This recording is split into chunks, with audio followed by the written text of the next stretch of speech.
Assalamualaikum warahmatullahi wabarakatuh. Kembali lagi bersama Miss Eka. Abang kakak, bagaimana kabarnya hari ini? Semoga kamu dalam keadaan sehat ya. Semoga kamu masih selalu menjaga kebersihan dan selalu mematuhi protokol kesehatan. Nah, kamu juga semoga masih semangat ya mengikuti pembelajaran hari ini.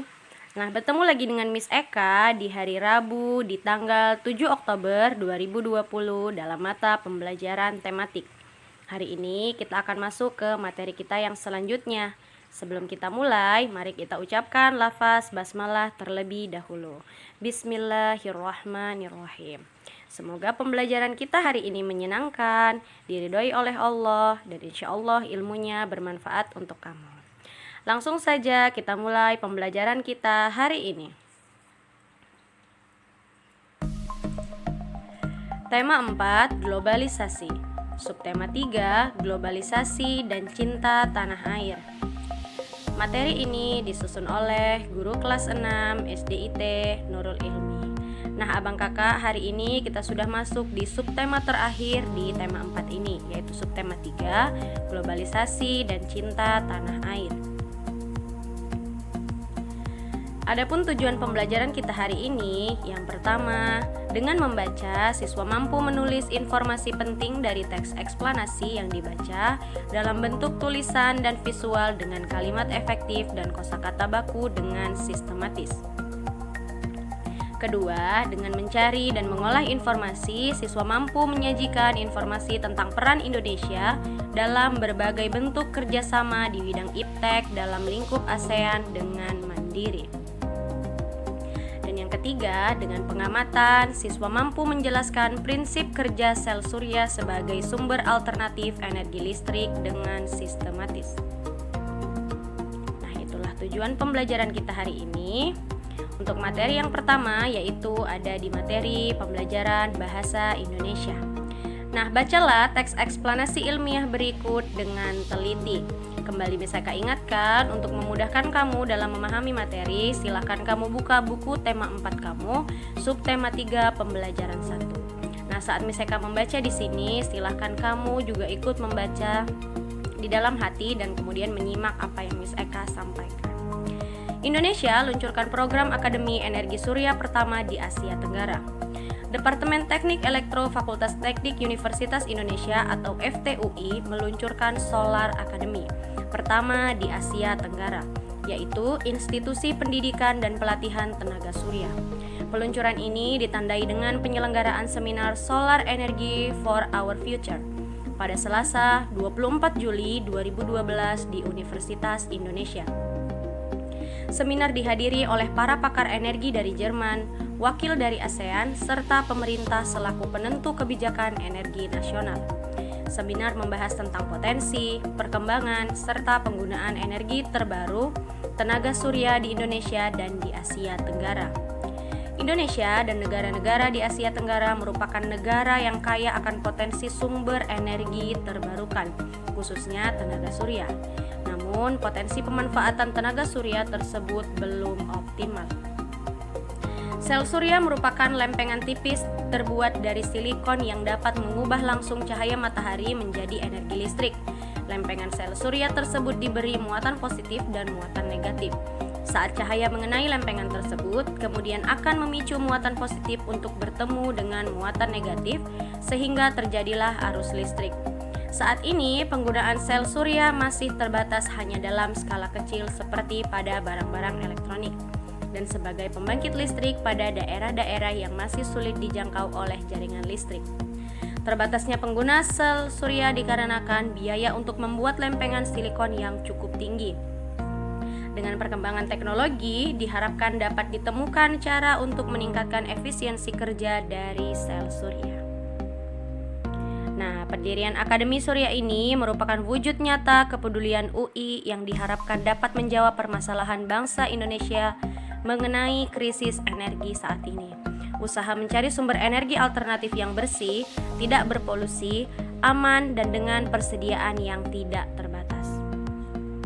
Sebagai pengganti bahan bakar fosil perlu terus diupayakan, di antaranya adalah energi surya. Nah, Di era globalisasi ini, dengan adanya kebutuhan energi yang semakin besar, penggunaan sumber energi listrik yang beragam tampaknya tidak bisa dihindari.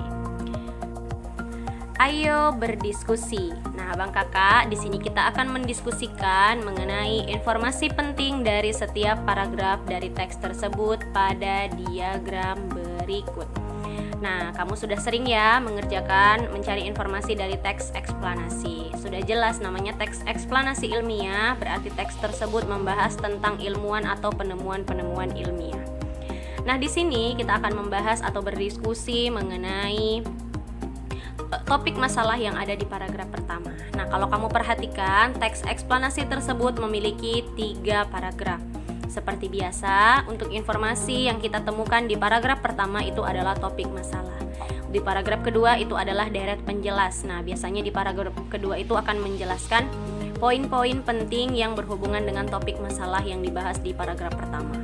Selanjutnya, di paragraf ketiga biasanya berisi simpulan atau pesan atau bisa juga pendapat pribadi dari penulis teks eksplanasi tersebut. Nah, mari kita diskusikan. Di paragraf pertama, kalau kamu perhatikan, topik masalahnya adalah ada di kalimat pertama pada paragraf pertama. Nah, saya akan beri tanda di sini. Nah, yaitu Departemen Teknik Elektro Fakultas Teknik Universitas Indonesia atau FTUI meluncurkan Solar Academy pertama di Asia Tenggara, yaitu institusi pendidikan dan pelatihan tenaga surya. Nah, itu merupakan topik masalah yang dibahas dalam teks eksplanasi tersebut. Kemudian kita masuk ke paragraf kedua. Nah, deret penjelas. Abang Kakak, yang namanya deret penjelas itu memang alangkah lebih baiknya ketika kamu menuliskan sebanyak mungkin deret penjelas yang ditampilkan atau informasi yang terdapat di paragraf kedua. Jadi kalau bisa kita katakan di seluruh paragraf kedua ini merupakan deret penjelas.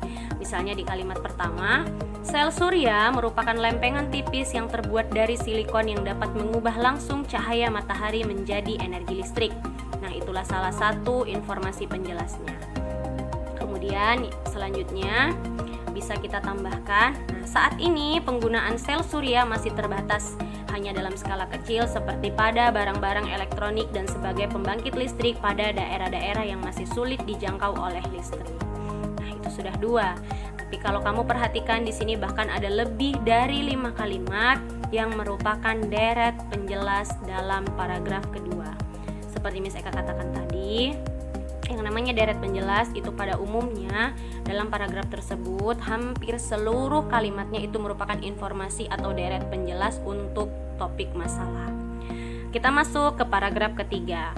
Nah, kesimpulan dari teks eksplanasi tersebut adalah perhatikan kalimat pertama di paragraf ketiga. Nah, pendirian Akademi Surya ini merupakan wujud nyata kepedulian UI, yaitu Universitas Indonesia, yang diharapkan dapat menjawab permasalahan bangsa Indonesia mengenai krisis energi saat ini.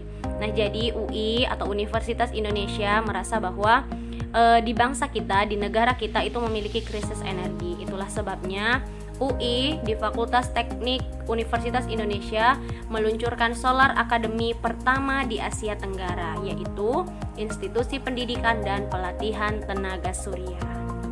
Nah, itulah kesimpulan dari teks eksplanasi tersebut. Kemudian ada juga terdapat pesan dan pendapat pribadi penulis, bahwa di sini dikatakan pesannya adalah di kalimat terakhir paragraf terakhir. Sini tidak bisa Eka gariskan semua. Nah, perhatikan, di era globalisasi ini bahkan dengan adanya kebutuhan energi yang semakin besar, penggunaan sumber energi listrik yang beragam tampaknya tidak bisa dihindari. Itulah sebabnya UI merasa bahwa Fakultas Teknik UI harus meluncurkan Solar Academy yang pertama di Asia Tenggara. Yang sudah kita bahas merupakan topik masalah di paragraf pertama. Nah, itulah Abang Kakak, topik masalah di paragraf pertama, kemudian deret penjelas yang ada di paragraf kedua, serta kesimpulan dan pesan atau pendapat pribadi penulis yang ada di paragraf ketiga. Next, kita masuk ke materi IPS. Nah, masih berhubungan dengan era globalisasi, di sini kita akan membahas kerjasama di bidang IPTEK. Apa itu IPTEK, Abang Kakak? Iya benar, iptek adalah ilmu pengetahuan dan teknologi. Nah, kata iptek ini bahkan sudah tidak asing di telinga kita ya. Apalagi di era globalisasi seperti ini, bahkan untuk tingkat SD pun kita sudah mulai mempelajari ilmu pengetahuan dan teknologi. Salah satunya adalah biasanya di masing-masing sekolah itu memiliki lab komputer atau lab bahasa. Itu merupakan salah satu di bidang teknologi dan ilmu pengetahuan. Nah, di sini kita akan membahas bahwa dalam organisasi ASEAN, nah anggota-anggotanya ke-10 negara anggota ASEAN tersebut memiliki kerjasama dalam bidang iptek. Nah, apa saja kerjasamanya? Adapun bentuk kerjasama ASEAN di bidang iptek adalah sebagai berikut. Yang pertama atau A, mengelola pusat penelitian untuk biologi atau Regional Center for Tropical Biology atau Biotrop yang berpusat di Bogor, Indonesia. Nah, jadi pusat penelitian biologi ini terdapat di Bogor. Nah, itu merupakan salah satu bentuk kerjasama ASEAN dalam bidang iptek. Kemudian yang kedua, mengelola pusat penelitian ilmu pengetahuan matematika atau Regional Center for Education Science Mathematics atau RECSAM di Penang, Malaysia. Kemudian yang ketiga atau C, mengelola pusat pendidikan bahasa Inggris atau Regional English Language Center atau RELC di Singapura. Yang keempat atau bagian D, mengelola lembaga penelitian dan pengkajian pertanian atau Regional Center of Graduate Study and Research in Agricultural atau SEARCA di Los Banos, Filipina. Nah, kemudian posisi dan peran Indonesia dalam kerjasama di bidang pendidikan dalam lingkup ASEAN. Kerjasama sektor pendidikan di ASEAN dilakukan oleh Komite ASEAN untuk Pendidikan atau ASEAN Committee on Education. Komite ini memfokuskan pada upaya mensinkronisasi standar ijazah, memperkuat dan meningkatkan keterampilan dan ilmu pengetahuan pemuda ASEAN. Untuk mendukung pencapaian tersebut, negara-negara ASEAN melakukan kerjasama sebagai berikut. Nah, abang kakak, kalau kamu perhatikan kerjasama ASEAN di bidang iptek yang ada 4 tersebut. Nah, kalau kamu perhatikan, yang pertama itu ada di Indonesia, yaitu tepatnya di Bogor. Yang kedua itu ada di Penang, Malaysia. Kemudian yang ketiga ada di Singapura. Kemudian untuk pusat dalam bidang pertanian itu ada di Los Banos, Filipina. Nah, jadi itulah kerjasama ASEAN di bidang iptek. Nah, tadi sudah dikatakan bahwa untuk mendukung pencapaian tersebut, negara ASEAN itu melakukan kerjasama sebagai berikut. Nah, kerjasama yang dilakukan untuk mendukung bentuk kerjasama yang dalam bidang iptek yang pertama adalah mendorong hubungan kerjasama di bidang pendidikan dan pelatihan di berbagai tingkat pendidikan. Kemudian yang B, mendorong organisasi dan sekolah di tiap-tiap negara mencari mitra kerjasama di kawasan Asia Tenggara. Bagian C, mengikuti pertukaran pelajar dan mahasiswa untuk meningkatkan kualitas sumber daya manusia. Nah, untuk poin C tersebut yaitu biasanya pertukaran pelajar. Kalau Miss Eka tahu, biasanya itu dalam tingkat SMA atau bahkan kuliah. Tapi sebagian besar itu biasanya dalam tingkat perguruan tinggi ya abang kakak. Nah, ketika mahasiswa atau siswa tersebut memiliki kemampuan dalam satu bidang ilmu pengetahuan, nah itu bisa diadakannya pertukaran pelajar. Misalnya berangkat ke Malaysia atau berangkat ke Singapura. Nah, itulah yang dikatakan pertukaran pelajar. Jadi kita belajar ke negara lain. Nah, bagaimana masalah biaya? Biasanya itu dibiayai oleh negara. Itulah merupakan salah satu bentuk kerjasama ASEAN di bidang iptek, yaitu ilmu pengetahuan dan teknologi. Kemudian di bagian D, mengadakan lokakarya atau mengundang dosen untuk memberikan kuliah di universitas negara lain. Nah, ini hampir sama ya seperti pertukaran pelajar, di mana untuk bagian D ini adalah dosen, atau kalau seperti kita di tingkat sekolah SD, SMP, SMA itu adalah gurunya. Nah, kalau di tingkat universitas itu ada yang namanya dosen, di mana ada namanya lokakarya atau mengundang dosen untuk memberikan kuliah di universitas negara lain. Misalnya dosen dari USU atau dari Unimed itu bisa diundang ke Malaysia, atau misalnya dosen yang ada di Universitas Malaysia sana bisa kita undang ke USU atau bahkan ke universitas lain yang ada di Indonesia. Itu misalnya. Nah, Nah, itu namanya mengundang dosen dalam hal lokakarya untuk memberikan kuliah di universitas dari negara lain. Kemudian bagian E, menjalin kerjasama di bidang akademis dengan negara-negara di kawasan Asia Tenggara. Nah, kalau bagian E ini sudah pasti ya abang kakak, namanya kita berada dalam satu organisasi, kita harus saling mendukung untuk membuat negara-negara anggota ASEAN itu semakin berkembang dan semakin maju dalam bidang apapun, baik itu sosial, ekonomi, budaya, dan ilmu, pengetahuan, dan teknologi. Nah, itulah tadi kerjasama ASEAN dalam bidang iptek. Nah, di sini kamu diminta untuk mengamati. Nah, di materi IPA ini, di era globalisasi ini semakin banyak teknologi canggih yang ditemukan. Hampir seluruh penemuan tersebut menggunakan energi, khususnya listrik. Namun akhir-akhir ini pasokan listrik semakin berkurang akibat semakin menipisnya sumber energi untuk memproduksi listrik seperti minyak bumi, gas, batu bara, dan panas bumi. Nah, bahkan kamu tahu ya abang kakak bahwa minyak bumi, gas, kemudian batu bara, dan panas bumi itu merupakan sumber daya alam yang tidak dapat diperbaharui. Maka kita harus menghemat. Nah, berbeda dengan air. Kalau air itu adalah sumber daya alam yang bisa diperbaharui, kalau minyak bumi, gas, dan batu bara itu adalah sumber daya alam yang tidak bisa diperbaharui. Artinya, sewaktu-waktu jika kita tidak menggunakannya dengan baik dan hemat, sumber daya alam tersebut bisa habis sehingga kita sudah tidak bisa menikmati sumber daya alam tersebut. Nah, perhatikan kalau kamu lihat di gambar tersebut yang Miss Eka tampilkan ada sebuah rumah. Nah, kalau kamu perhatikan di dalam rumah itu terdapat elektronik. Apa saja? Iya, ada lampu, kemudian ada televisi, kemudian ada mesin cuci, ada juga kulkas. Nah, salah satu cara yang dapat kita lakukan adalah mencari sumber energi alternatif yang bersih, aman, bebas polusi, dan selalu tersedia tanpa batas. Nah, salah satu bentuk energi alternatif tersebut adalah sel surya. Nah, tadi sudah Miss Eka bahas. Seperti yang diciptakan oleh Fakultas Teknik Universitas Indonesia. Nah, di sini sel surya sudah lumayan banyak kita gunakan di berbagai instansi atau bahkan ada rumah juga yang menggunakan energi tersebut. Nah, kamu telah membaca sedikit informasi tentang prinsip dasar dari cara kerja sel surya. Nah, di sini silahkan kamu baca dalam buku paket tematik kamu. Silahkan kamu baca bagaimana cara kerja sel surya. Nah, di sini ada latihan, kamu diminta untuk menuliskan proses kerja sel surya.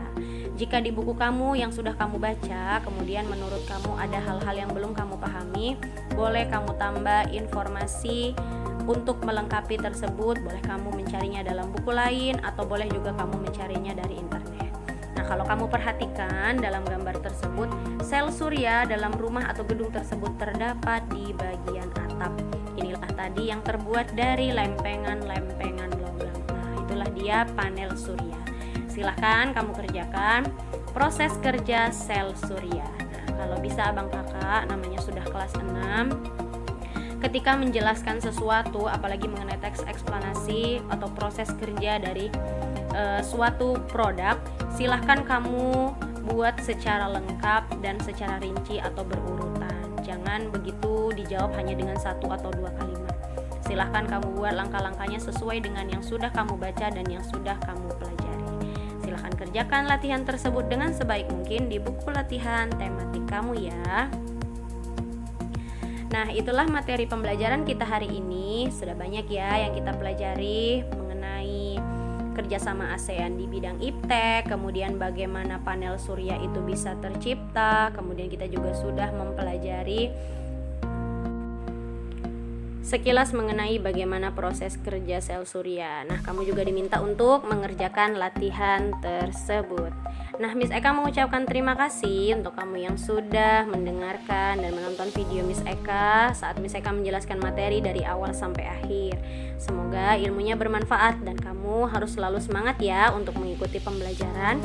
Miss Eka selalu menunggu tugas yang kamu kerjakan. Jika sudah selesai, silahkan kirimkan tugas kamu melalui WA Miss Eka. Selalu Miss Eka tunggu ya abang kakak. Nah, kita ucapkan lafaz hamdalah terlebih dahulu. Alhamdulillahirabbil alamin. Semoga pembelajaran kita hari ini diridhoi oleh Allah dan insya Allah ilmunya bermanfaat untuk kamu. See you on the next video. Assalamualaikum warahmatullahi wabarakatuh.